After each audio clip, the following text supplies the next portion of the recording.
Good afternoon. My name is Dr. Marco Barker, and I serve as Vice Chancellor for Diversity and Inclusion and Associate Professor of Practice at the University of Nebraska-Lincoln. My pronouns are he, him, and his, and welcome to our kickoff series for D&I Live at 5. Live at 5 is really meant to be a living room conversation where we explore how topics of diversity and cultural perspective and how those shape our life decisions and certainly shape higher education. Our pilot D&I Live at 5 first aired on April 29th when we were talking about finding your purpose with Dr. Carnell McConnell Black. And so today's conversation is actually inspired by the trending hashtag Black in the Ivory, and I'll share a bit more about that in just a second. But a few logistics. At the bottom of your screen, you have a question and answer button. We invite you to submit questions during today's segment. We have Jerry Harner, the Executive Assistant in the Office of Diversity and Inclusion, who's monitoring Zoom. One quick note is that once you post a question, once it's noted or once it's addressed, that question may no longer appear in the question and answer dialog box. Additionally, today's segment is being recorded live with captioning, and so you may activate the captions at the bottom of your screen. There is a button labeled CC for closed caption, and you may select that in order to be able to view captions. So today's topic is inspired, as I mentioned, by the hashtag Black in the Ivory. It was founded by two Black women scholars, Dr. Shardé Davis, who's an assistant professor at the University of Connecticut, and PhD student Joy Melody Woods, who is in communication studies at the University of Texas at Austin. The hashtag went viral relatively quickly. It was meant to capture, you had Black academics, professionals, students, sharing their experiences of discrimination, racism, sexism, homophobia, transphobia, invisibility, other forms of oppression through this hashtag. The Boston Globe actually described the hashtag as, quote, a rallying cry for Black academics. It's actually described on the Twitter page as, quote, amplifying the voices of Black academics to speak truth about racism in academia, end quote. The handle Black in the Ivory that's on Twitter has been created for Black academics to certainly share their experiences, for others to be able to have some insight, some glimpse into the experience of Black academics. Also, really calling for action of how we address the experiences of Black academics and how we support and lift Black academics, especially Black women in the academy. And so I want to say a special thank you to Joy Melody Woods, who was willing to reach out to me to certainly remind me about the importance of citing and recognizing the work of Black academics and especially Black women. And so it allowed me to really take a look at our materials and make sure that we were reflecting that. And so thanks for Joy for certainly speaking up. And I think it's so important for us to be sure that we recognize if we have missed a step, that we address it, correct it, and certainly move forward accordingly.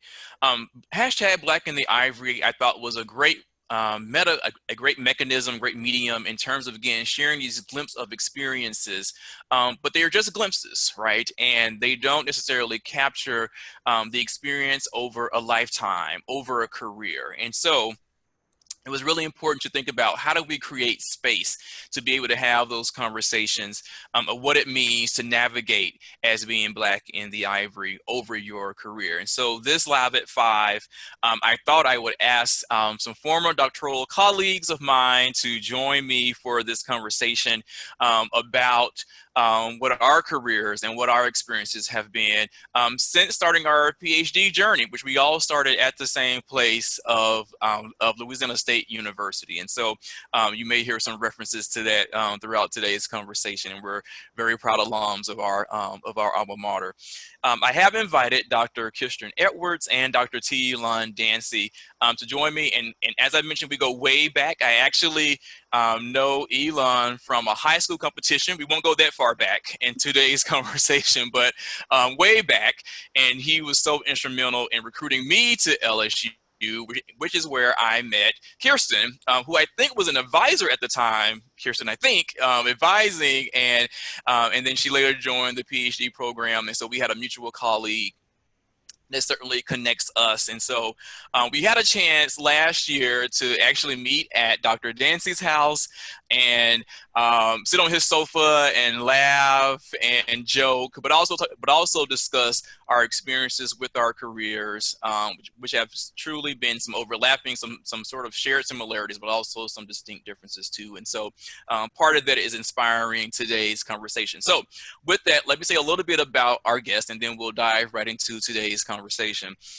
Dr. Edwards is at the University of Oklahoma, where she is the Linda Clark Anderson Presidential Professor and a Faculty Fellow in the Office of the Vice President for Research and Partnerships. She is an affiliate faculty member for African and African American Studies, Women's and Gender Studies, and the Center for Social Justice. Her scholarship merges philosophies of higher education, college curriculum, and pedagogy with a particular focus on the ways that sociocultural identity and context influence teaching and learning in post-secondary education. Dr. Edwards' pronouns are she, her, hers. Dr. Dancy is at the University of Pittsburgh. Yes, we certainly lived her. Dr. Dancy is at the University of Pittsburgh, where he is the Helen S. Faison Endowed Chair and Director for the Center for Urban Education.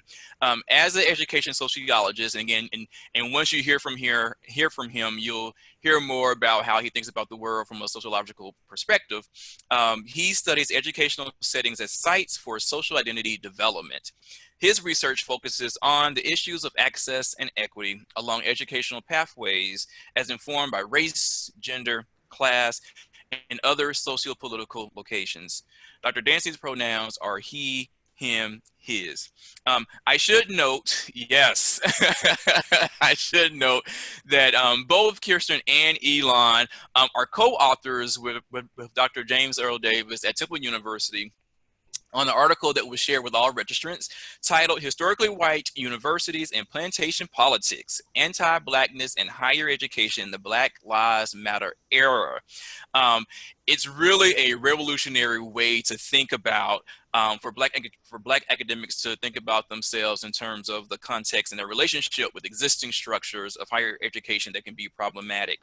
So we chatted a little bit about this about a week ago, and I think both of our guests sort of sees this article as their sort of own preamble of how they begin to think about higher education. And so while this conversation is not about the article, I think you may see some remnants of some of those ideas and thoughts certainly play out in today's conversation. So as a quick reminder, you may submit questions again throughout the segment via the Q&A button at the bottom of the Zoom window. So we certainly encourage that. So Kirsten and Elon, thank you both for agreeing to be part of today's conversation. I'm really looking forward to it. Thank you for having me. Thank Absolutely. you. Absolutely. So I'm not on mute. Okay. What's that? I forgot I was not on mute. It is completely okay when it comes to Kirsten Edwards. I do not stop her. So I'm gonna when she needs to talk, I'm gonna let her talk. So we have talked about our experiences in the academy since being at LSU, since being PhD students.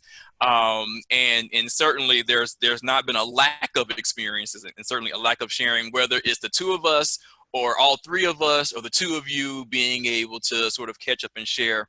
I'm really interested, like, why do you think that the hashtag itself started to trend, became really popular, remains popular? Why such a response to the hashtag? Mm-hmm. Whoever wants to take it first. I was about to say, you want to start, Brother Dancy? Sure, if you like, sure. So first, thank you, Marco, for inviting me here. Indeed, great colleague, friend, and you could have invited anyone to do this, probably anyone associated with the hashtag Black in the Ivory, but you invited us. I'm very grateful to be here.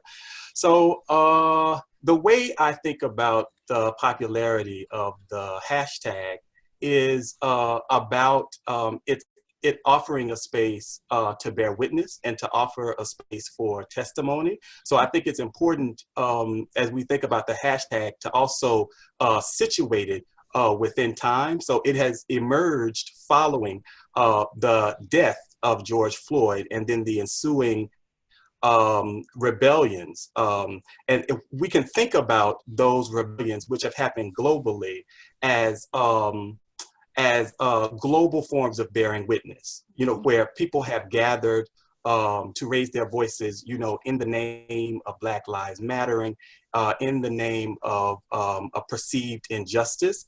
And what I think that gets us thinking about are not only forms of state violence that are playing out in policing, but also to think about state violence playing out through other institutions, one of those being education.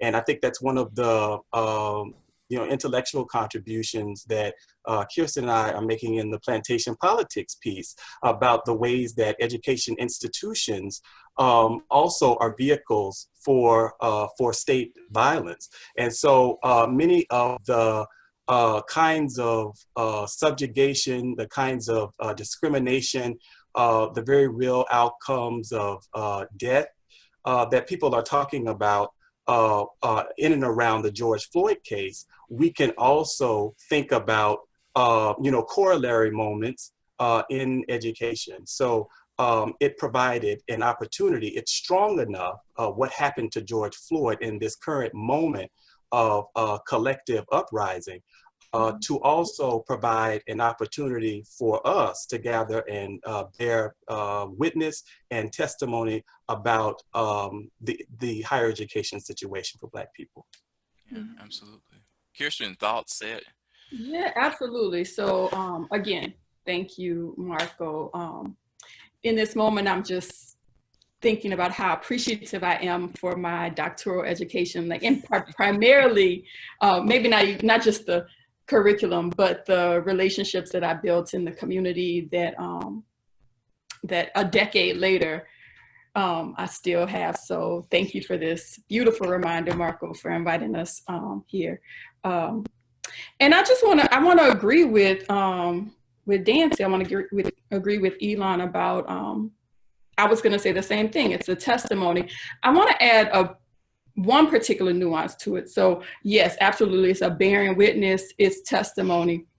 But I also want to situate the idea of testimony within the Black resistance, the historical Black resistance tradition. So this is how Black people make themselves known, seen, understood as human, testimonial practice. And I also want to, and I'm going to situate it particularly within the US Black resistance tradition, only because recently I've been in conversation with some of my Black Caribbean colleagues and friends, and being real deliberate about how we nuance how different diaspora communities do resistance. So I don't want to conflate in this moment. I don't want to do a conflation work, but I will do the particular. If you think about US Black resistance historically, pre and post enslavement, testimony has been a fundamental strategy, because part of the enslavement and part of Jim Crow was the refusal of the state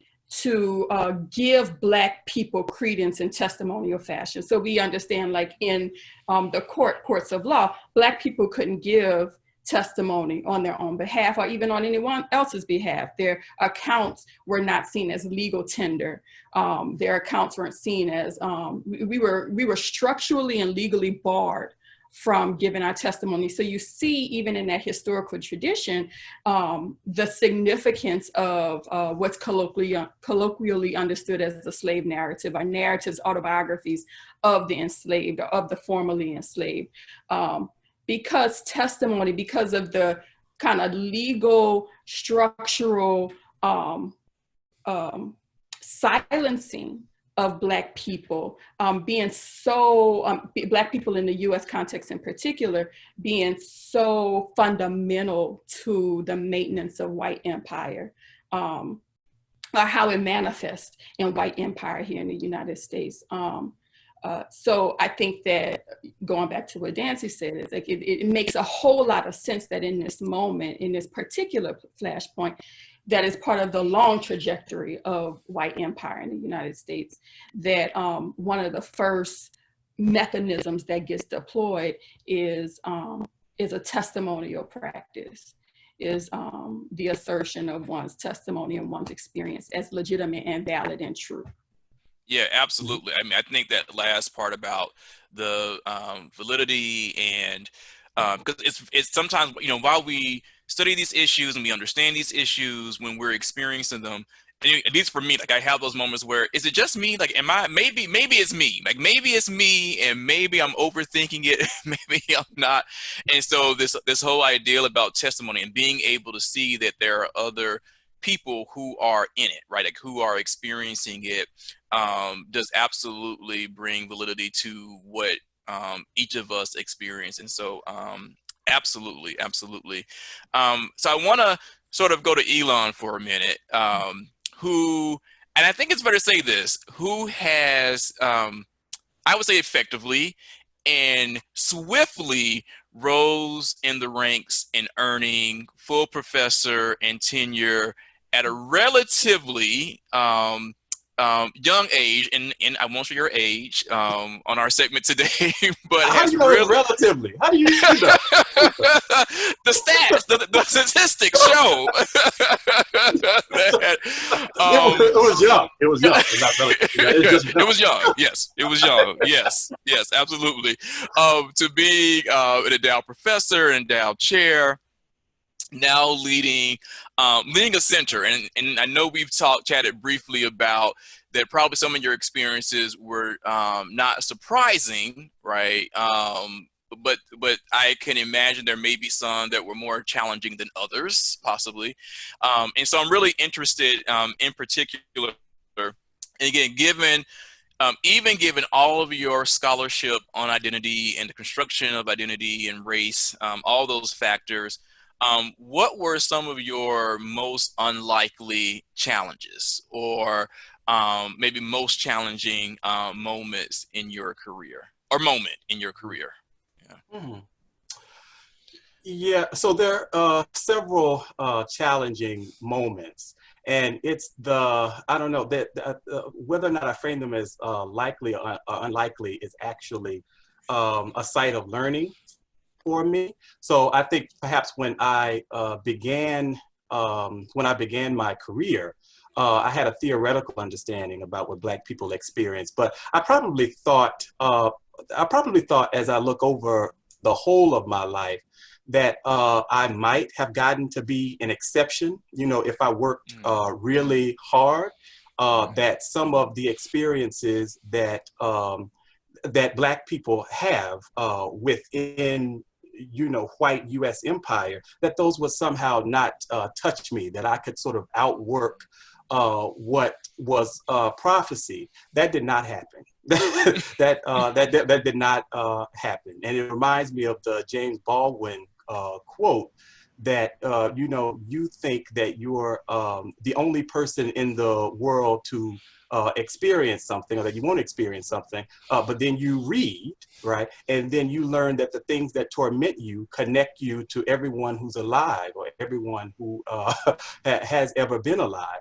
And that was certainly the case for me. So because you don't get, no Black person, I think, gets to full professor at the same time that it's understood that they're in that it's early career for them without great challenge. I've never heard even just what it means for Black people to get to full professor. If you look at the data on who is a full professor within higher education, you are not going to see many Black people. And if you uncover the narratives, I know, for instance, like Sidney Freeman and Crystal Chambers have recently published a piece in the Review of Higher Education that is sharing the narratives of like Black people who got to full professor before they were, I don't know if it's 40 or 45. And what it does is it narrates the experiences that they had with various forms of repression and subjugation. And so you know, as I read, I came to understand these challenges not as unlikely, but as likely. And, you know, as I think about what I experienced in my institution, you know, let me say that I have a career. The way that my career has unfolded is not by happenstance. Like, I am nurtured by a community of Black scholars who insisted that I was going to have a career, and that's ultimately why I'm here. I think over and above my my own institution, my doctoral institution, I don't know where I would be if it were not for the constellation of academics that I tapped into nationally, because they really insisted that I was going to have a career. And in their teaching of me and their mentoring of me, that is why I've accomplished what I've accomplished, and I think that's very important. But you know, there were experiences that I certainly read as discriminatory, and I may just highlight one of them in terms of logics of merit. The way that, because ultimately decisions about tenure and full are inevitably conversations about merit. And we know how challenging meritocracy can be, our understanding of who deserves, and the way we narrate what is quality, what is enough. And you, Kirsten, you know this, you know, I hate, even to this day, I hate serving on tenure and promotion committees, because I've never been in a conversation about that, particularly around Black scholars, that did not ask questions that I felt were presumptive about the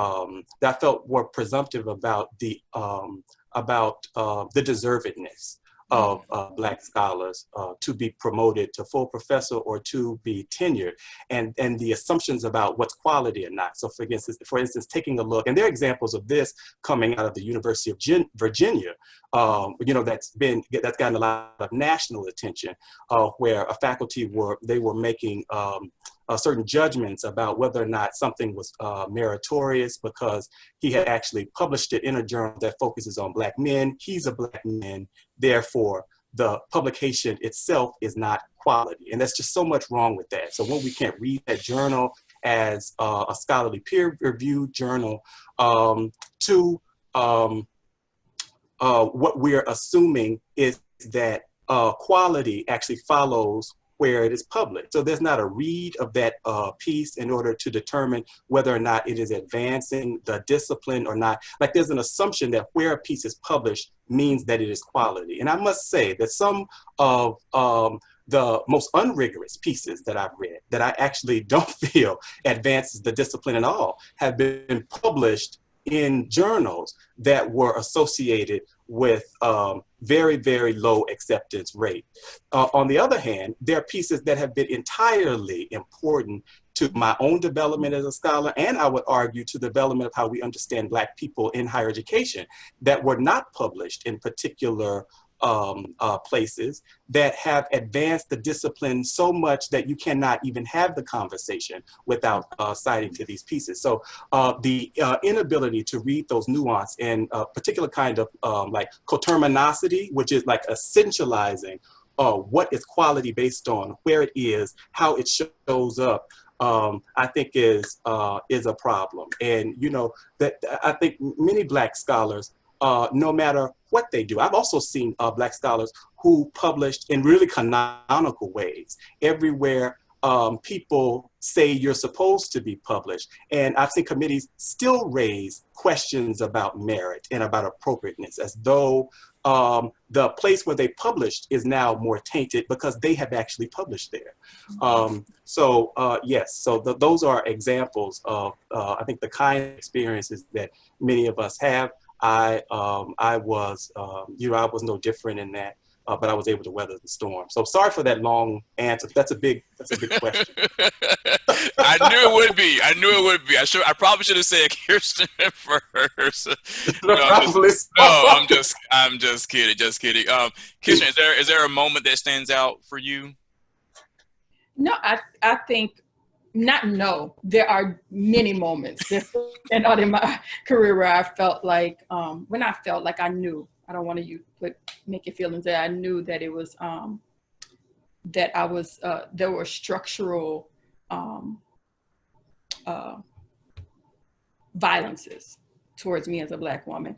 And they fit into everything that Dr. Dancy just mentioned. I mean, of course, gendered nuances to those, of course, but the same kind of large ideas they say about merit, worthiness, deservedness, questions, like wherever a question could be raised, the question is raised. I remember one, and Dancy will remember this, one point in my one annual review where I had done particularly well in the publication arena. I had published several pieces that year, and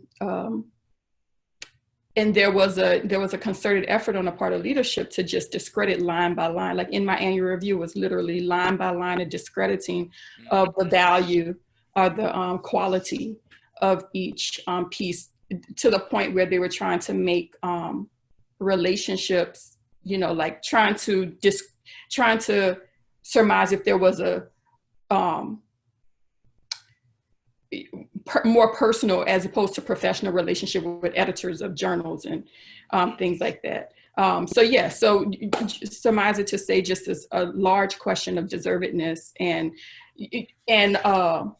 what is the word I'm looking for? I'm sure Dancy just said it, but this suspicion, like you are always suspect as a Black scholar, like the quality of your work, the labor that you put forth, everything is always under scrutiny, is always suspect about whether or not it's legitimate or real. So yes, and that's been like a hallmark of my career. Yeah, I mean, I think it really is. If I may, Mark, this just reminds me too of the discourse around affirmative action for Black students. So you, if you are admitted to an institution, it's because you're Black.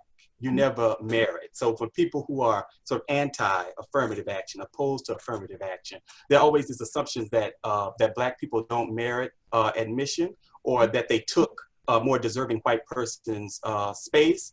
And then, you know, Black applicants point to all of these areas of merit for admission, but that is silenced underneath the judgment that you didn't get it, you don't merit it, based on the way that they may narrowly define merit, and that you got in because you were Black. In this case, like when I listen to Kirsten talk about the experience with the journal, and I think about this professor most recently at the University of Virginia, who was denied, and then it was reversed because of all of this, I believe, all of this national scrutiny.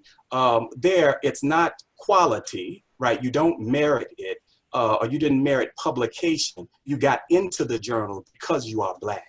And we must understand, you know, some sort of form of nepotism taking place, but definitely not rigorous peer review. Yeah, absolutely. I think it's, yeah, really interesting the ways and that scrutiny happens and the level of questioning that happens, and how that questioning is tied to some sort of system that is often presented as objective, that it's completely just riddled with subjectivity. I mean, and so it certainly bears the question, you know, part of some of the pre-submitted questions, you know, get at the how do we do it differently, right? And so I think to the point about what's valued, how are things reviewed, even to be able to criticize the criticisms, right? So what's getting critique, and why are those the points of critique? I think all that has to be now re-questioned, reviewed, reconsidered, all of that. So, so again, as a reminder, for those who have questions, you can place those in the question and answer segment box below. And so, Jerry, do we have a question from participants before we go to another pre-submitted question? We do have a question. The question is, I'm curious about the difference, if any, between the experiences of Black faculty and Black administrators. Is there any? I'm questioning this because mostly what you see the hashtag Black in the Ivory posts seem to come from teaching/research faculty? Mm-hmm. That's a really good question. So, I think all of us have certainly had administrative posts. And so anyone want to start? Well, I'm gonna start just because I think mine will be briefer because Dancy has much more experience than me in this arena. So I'm just gonna say mine and then let him blossom it. But I will say this. So I think the way, okay, this is what I want to say. As a Black woman who's been a faculty member primarily, but who has also done administrative labor, what I experienced was that while the way in which like the intricate violences manifested may be slightly different or in different arenas, the underlining ideologies were the same. So the underlining perception of me as property, and the underlining perception of my labor as, I've said this before, I may have said this to you, Marco, but I know I've said this to Elon, that Black women, the work and scholarship, the labor and the scholarly labor of Black women, people see as candy on the street. Like you just pick it up at your will. Like people just think that it's just like whatever Black women labor to produce gets picked up and taken over and consumed at other people's leisure. Because there's a presumption of Black women in particular as, and Black people writ large, as just available for public consumption.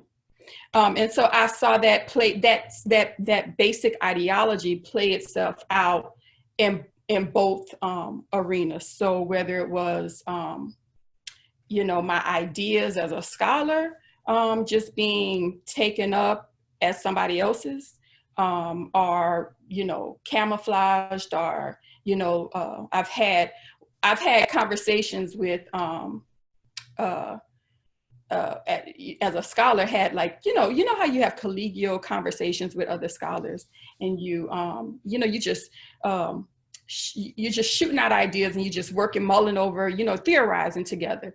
And then I find that my theorizing that I did with that white male scholar to help him think through an idea magically shows up in his scholarship with no acknowledgement. I've seen people, different intellectual, I'll just say this as to not get too particular, but different intellectual products be just taken and taken up. And that's on the scholarly end, but the same thing has happened as an academic. And I think it kind of gets blurred for Black women because so much service expectation is placed on Black women.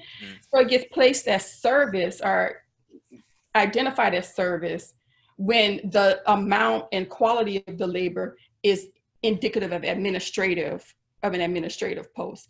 But because it's so easily consumed, it gets identified as service or a scholar's service as opposed to an administrator's labor. So I hope that was clear. I think the same ideology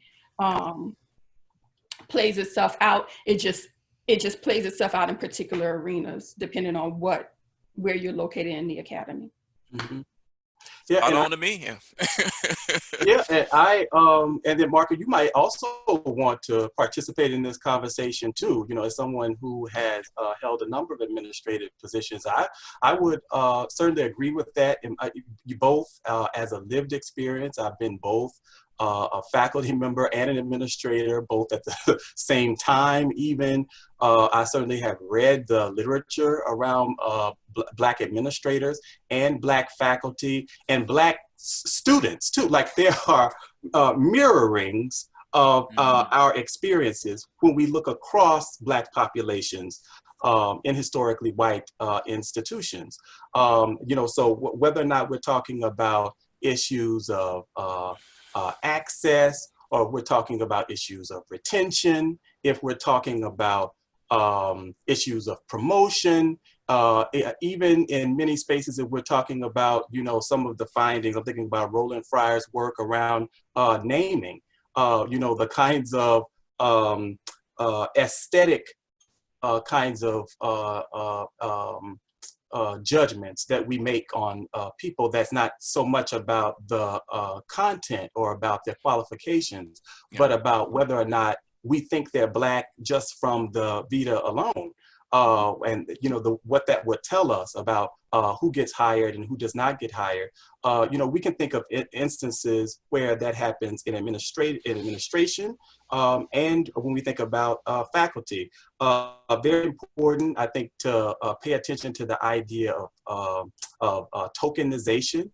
So when our voices as faculty and administrators seen to become most valuable to the institution, and on what is it not seen valuable, as a way to articulate what is rooted actually in a historical kind of property relationship between the plantation and Black people. So even as I'm sharing this, I'm thinking of, faculty and administrators as within different rooms of the slave estate. So there's going to be these fundamental characteristics of the enslavement that are going to play out in our experiences, but the ways in which they play out would be, might sort of lend to how we are organized within that estate. But I also want to highlight again something that my colleague Kirsten was saying around the labor, because I know that that's an important conversation that we have in the plantation politics piece. And that is the notion of unseen labor. So when I read the literature around Black administrators, I often encounter narratives about burnout, right? Narratives of unseen labor, narratives of exhaustion, narratives of, uncompensation or undercompensation. And when I read the narratives from faculty, it's much the same.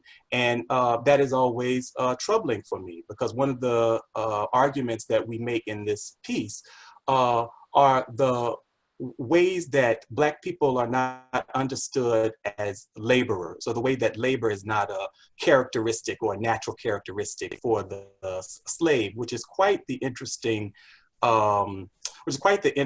irony, given that people tend to talk about the enslavement as labor, as unpaid labor, but the state didn't define laborers as white people.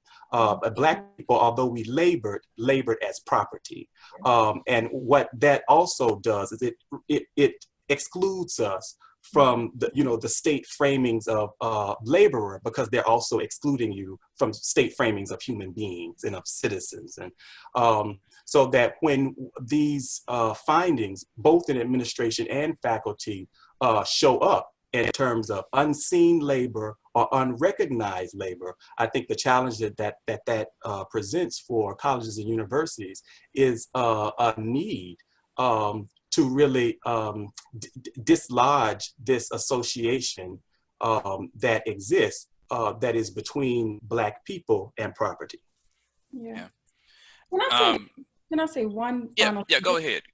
As I was listening to Dancy talk, it this kind of came to my mind. I also think that part of the reason why you may see more public outcry or public testimony in like these social media platforms from faculty or people in the scholarly area of academia as opposed to administrative, is because there's a historical, even amongst white people, there's a historical precedence around like being publicly vocal as a scholar. There's and particularly if you have tenure, although I think Black people are always precarious and you should not put all your eggs in the tenure basket, because if the empire is coming for you, the empire will come. And sadly, we're seeing that play itself out in multiple kinds of ways. But I do think, yet and still, in a broad way, tenure does provide a certain kind of protection to name these things in ways that administrators may not feel the same kind of protection. So it's not that they necessarily are feeling, experiencing different or fundamentally different things, but that being a scholar or a faculty member creates more opportunity to be vocal about it. Absolutely. I think all those are really important points. I think, yeah, so whether we're talking about permission, who gets access to opportunities, who gets promoted, who doesn't, all of those are certainly, there are those similarities. And I think the point again being made that the ideology is the same, while it may be acted out in different ways or looked differently because of the two groups certainly exists. So there was, I want to go to a point that was sort of emerging around tokenism and committee work and service. And so there was a pre-submitted question before we maybe go to one more submitted question from the audience, but there was a question just around, what is the right balance? And I think this question came from an administrator, but what's the right balance that you want to be able to have perspectives from faculty of color in particular, or Black faculty specifically, perspectives on a committee, but also be respectful to allow faculty or an administrator to be able to do the work that is important to their career. What is that balance between, I guess, service and work outside of sort of primary, teaching and research?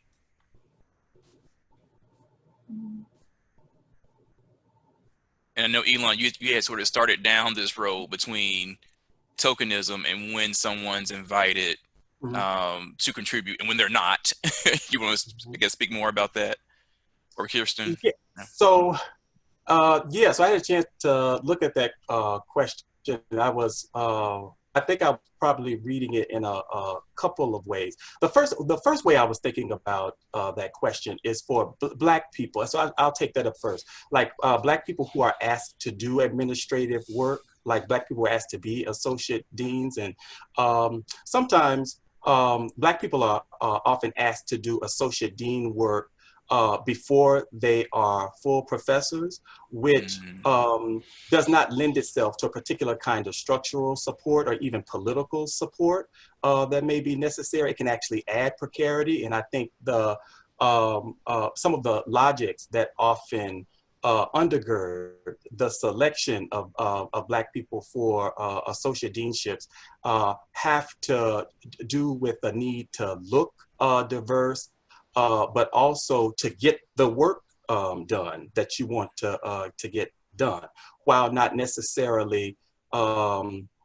bringing over the kinds of rewards or recognition that kind of work demands. So my reason for sharing that is that gives, I think, Black people something to think about in terms of whether or not you accept these kinds of administrative positions, to be thinking deeply about what you want and what you need in your career, and understanding that that may not align with the institution. What will happen is that they'll give you some expectations, and if there's something you want to happen within those expectations, you have to make it happen, which means you have to be strategic, very strategic in how you spend your time, and think about the ways that you can actually integrate forms of work such that you might be able to meet some sort of administrative expectation and also meet an academic expectation. So especially for professors who are becoming associate deans, important, I think, to maintain scholarship. To remain a scholar. That's not only important for, as I think about my case, it's not only important because who I am is a philosopher, is inquisitive. So I have questions that are deep within me that seek to make meaning of the world, but also I have a politic with institutions, quite frankly, where I need options to keep my options open. And so if you want to ever get out of a place, and this, I'm not speaking about my current, institution. So, the email about D saying that Dancy wants to get out of the institution right now. Well, what I'm saying is, if you are at an institution where that you want to leave, if you want to be mobile, you need to write your way. Sometimes you have to write your way out as a faculty member, and we have to understand that mobility, particularly of enslaved people, did not exist. Like the idea that you would be mobile was understood as defiance, as too much like a human being, and it was punishable. I mean, their whole like fugitive slave acts around and thinking about the mobility as something that needs to be contained. And so if I'm resisting that, I'm also trying to do whatever keeps me mobile, because if it gets difficult, quite frankly, for me to survive at one, one kind of a state, that you want to be able, to go to another, just because you may be able to, survive better. So that's one way that I'm thinking about that question. I think for faculty who are not administrators, but asked to serve on committees, I think the institutions have to read the literature and believe it. So that believe what is found across several studies, that Black professors are often overburdened, that they're often taxed. So I'm thinking about Padilla's 1994 piece. It's well cited about the cultural taxation of faculty of color, and to maybe think about how you approach an invitation. Like how often do we just offer Black faculty, who are also most likely to be tenure track and not tenured, these committee appointments, but not actually dialogue with them about whether or not they're interested in it, whether or not it can be sort of supported along with their other commitments. I mean, there are a number of questions that can be asked that center a faculty member's agency. I think it's important, without hopefully not making a decision for individual faculty, that but usually I see where committee work can be kind of most rich when it is aligned to the scholarly interests of the faculty member, or the teaching interests of the faculty member. And but usually the institution never sort of comes with that kind of consciousness about who faculty are. So what I would say there is that you have to come to that conversation about committee work with a certain kind of consciousness that centers the faculty members' interests, and that is also open and honest about how that faculty member is being reviewed annually, and and over the course of a tenure track time. Yeah. Kirsten, anything to add? Not much. One is, I want to kind of piggyback on what Dancy said about getting these administrative offers getting full, like while you're still associate. I want to acknowledge that for Black people, and particularly Black women, I've had this conversation with several of my Black women colleagues about how we kind of get stuck in these tracks for mobility, like which are about mobility. Like either you write yourself out and be able to be mobile, or you do the administrative track, and that administrative track gets you opportunities outside the institution. But it becomes it's like really a trap. It just gets you kind of trapped into one of the dichotomies, and neither one of them are useful or helpful for your personal growth or your personal life. And they both have risk. But I want to also acknowledge in saying that I want to recognize the financial need, like financial needs. So often Black people are presented with these administrative opportunities, and regardless of if we're a middle-class profession, you don't know what our class background is, and you don't know what kind of financial situations that we are dealing with. And you get offered these administrative positions that seem like it's a financial, it'll shift you financially, especially when you're in an institution that's not trying to pay you equitably. So for instance, there are multiple ways a university can financially support you, few of those ways get directed towards Black people.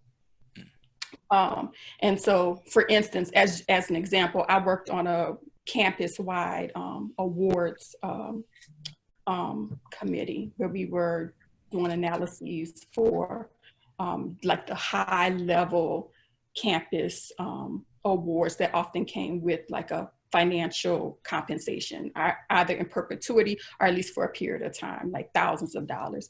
And it was very clear the demographics of the people who often got those awards and those awards were often nominated at the departmental level. So these are departmental decisions about who's quality enough to go up for these awards. They were very rarely Black people. So if Black people want to get access to more financial gain, often they're presented with these labor-intensive administrative posts. But as Dancy has told me since I was a pre-tenure faculty, always despise the free lunch. So be real clear about what it is that you're getting yourself into. Like the carrot may look really shiny, but like Dancy said, get your work, you know, like you have to, and I'm saying that with attention to financial need, which is often ignored when it comes to Black people, are Black and brown people in the academy. Like the administrative stipend can seem real tempting, especially when there doesn't seem to be any other options in the institution for you to raise your economic stability. But be careful and be wise and move circumspectly. The other thing I would say is, if you're a non-Black administrator, if you're trying to decide how to equitably think about diversity of perspectives on a committee, but you don't want to overtax Black faculty, Black and brown faculty, really consider like what is it that you need? Because a lot of times, what people want to do with Black people, and this goes back to this idea of Black people as property. What people want to do with Black faculty is our Black faculty, our administrators, what they want to do is they want to get free labor for something they would have to, a comparable request they would have to pay for outside consultant. So like if you wanted this level of labor in, let's say, your strategic planning for the university, you would have to hire an outside consulting agency to do that and pay them thousands of dollars. But now you want to have a diversity strategic plan, but you want to round up your Black faculty to do that labor for free. So consider compensation. That's basically what I'm saying. Is like if you asking Black people to do this labor, are you compensating them for the level of labor and expertise that they're providing you? Or you just think that it should come for free? And the last thing I'll say is this, and this goes back to our piece that we wrote on plantation politics with Dr. Davis. In the end, we argue for Black divestment in the institution. And Black divestment, and we're drawing on Marimba Ani in this, and Black divestment comes in lots of different forms. You can be in and out of the institution, as Harney and Moulton discussed. There's multiple ways you can divest. But one of the ways I've been thinking strategically about divestment is not getting caught up in. So for a long time as a Black woman, I felt obligated to participate in anything that had a diversity, like any service on campus that had a diversity focus on it. Like I felt like it was my responsibility, that I had to be part of, this was a community responsibility. And what I've learned as I've grown as an academic is that there are very few things that the institution will sanction that will actually lead to transformation, that will actually lead to institutional transformation. So I have to ask myself, is this labor? So I have two barometers now. One barometer is this labor actually going to fundamentally change the lives of Black and brown people on this campus or writ large? Will that publicly, on the surface, or fugitively? Like, can I use this opportunity to siphon resources from it, like do this undercover, and get resources for the most vulnerable? Or is there actually an opportunity that this institutionally sanctioned activity is gonna fundamentally, structurally change what's happening at this institution for the betterment of Black and brown people? That's one thing. The second thing is this going to put coin in my purse? Like, is it going to substantially change my financial situation? If the activity does not meet those two criteria, then why am I expending my regularly depleted energy to participate in it? And sometimes things look really good, like the service looks good. And also, I think, as I'm gonna say this to Black women, Black and brown women, that we are often, because we have a tradition, I'm not gonna say, essentialized, but because there's a tradition within Black women's community to collectively strategize and to collectively labor, often those diversity efforts on campus are the places where collective Black and brown women commune. And you can feel as if, because that's where your community is, that's where you need to be. You might feel like if you don't participate in something, that you're not connected to the community, or you're betraying the community.